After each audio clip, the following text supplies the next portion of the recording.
I come here every day, 2-3 times a day. I work up the block. I'm an accountant. So I'm constantly drinking coffee, my coworkers, and finding this out right now, I'm very, very surprised. Customers who frequently use the 7-Eleven in Merrick say they had no idea that a food handler who worked here has a confirmed case of the hepatitis A virus until Pix 11 told them.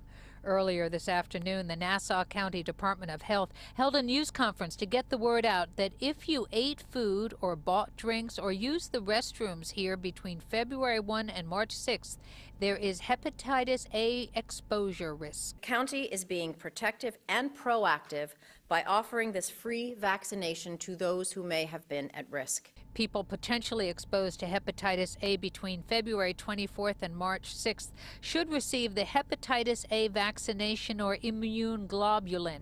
Those individuals who are potentially exposed in the first 3 weeks of February should just consult their doctors. The risk is low. This is not a cause for panic, but people should take precautions and protect their health. There is free hepatitis A vaccine and immune globulin for those exposed between February 24th and March 6th. The vaccines will be available this Sunday, March 10th, from 12 to 4 at Nassau Community College, and on Monday, March 11th, from 1 to 6 at the Nassau County Department of Health. I'm here 3-4 times a week, so I will definitely look into it. Everybody need to double check. Right. Man, go see a doctor or something.